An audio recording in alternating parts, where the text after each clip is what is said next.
nkwaniriza nate ku channel yange ya VJ Shivo.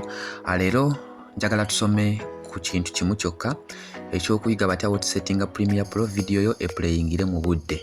Tutandise bwe tuti jangu anoonya ate YouTube Studio yo application weri abeera nga ate ogikoonamu agenda ku loadinga ate kutwale ku YouTube Studio. Bino bya YouTube Studio byokka togenda ku YouTube app. Jangu ku YouTube Studio yo bw'otuukawo ejja kukuleetera dashboard bwetyo akuba emumbi kwese force kiwite purpose. Jangu nyigamu ako ka plus kolengerawo ng'ogenda kuteekayo video oba ogenda ku uploadinga a new video. So ejja kuloadinga ekutwale mu gallery yo omuli videos ez'enjawulo. So bw'otuuka mu videos ez'enjawulo ojja kulonda mu video gy'ogenda okuba nga bw'oti opostinga oba ogenda ku uploadinga. Kati nze yeno gye ngenda ku uploadinga gy'olabawo ku screen yo. Gikoonemu omala ogikoonamu jangu nyige wansi mu done. Kitegeeza yo video gy'ogenda okupostinga oba gy'ogenda ku uploadinga ku YouTube channel yo naye nga tuyise mu YouTube Studio nga bwe nsoose okulaga. Egenda ku loadinga era bwe kityo bwe kijja okufaananagamu ng'emaze. Wabula bw'etuukawo manya nti nno oba oyina thumbnail kye kifaananyi ky'oteekako ku screen ng'ate obeera ng'ate ojja kuba obyekkaanya kubeera ng'osubscribinga ka alako w'okalaba ogenda kuba onyiga mu mu kapensa ako. Kapensa ako kye tugenda oteekamu tugenda noonya ekifaananyi ekigenda okukola nga thumbnail. Jangu mu bifaananyi byo byonna already wa designinze ekifaananyi kyo kigenda okukola nga thumbnail. Kirondemu mu bifaananyi byo byonna by'olina awo nate mu gallery yo.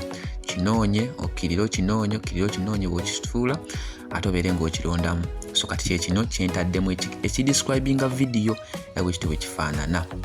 Step eddako tugenda kuba tuteekamu nate title oba topic oba omulamwa gwa video eyo. So eno video ntaddeyo ya kafirimu eyitibwa Power of Love. Jangu ekiddako wano weetegerezeewo. Genda ogenda kunyiga ku visibility era ogenda kulaba wali public. Awo wennyini wensankolinze wentadde nateeka red circle public. Nyiga mu public. Bw'omala onyiga mu public jangu wano ogenda laba akagamba kali mu set as insert Premiere. Kanyigemu katikinge. Bw'omala okanyigamu katikinga waliwo step endala eri wano ewali schedule ewali arrow schedule ginyigemu. Bw'omala onyigamu schedule jjukira twagala video yaffe egende erage mu biseera by'emmaaso oba mu kadde ke twagala eplayingiremu oba ebeere public eri abantu bonna. Jangu onyigemu aka box kentadde wano. Then bw'omala ojja kunyiga ne mu set Premiere naye tugenda sooka tunyigemu kali kensaakolinzeemu omuli date n'essaawa awo wennyini.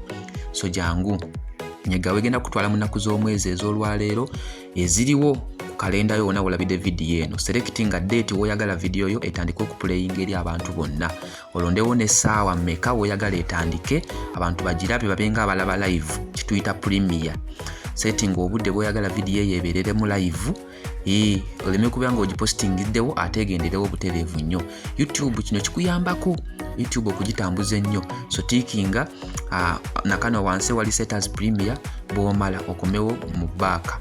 Onyige back nga olaba arrow. Omala onyiga back jangu okomewo mu dashboard. Already kati tumaze settinga ndowooza olaba egenda kuplayinga ng'ennaku z'omwezi 2 April ssaawa 11:03 PM 5:30 PM. Then waliwo bino ebintu bye njagala weetegereze olaba wano wensazizza okuva ku audience, add description, location ne add to playlist. Ebintu bikulu nnyo era ogenda teeka mu description biki ebikwata ku video yo gy'oba postinze. Then ku add playlist ogenda teeka ku playlist yo oyagala video zibeere ng'ate zeeteeka mu list ya video. So bw'omala byonna ng'obimaze teeka mu upload video yeebeere nga ate subscribinga. Nze Shivo, weeraba.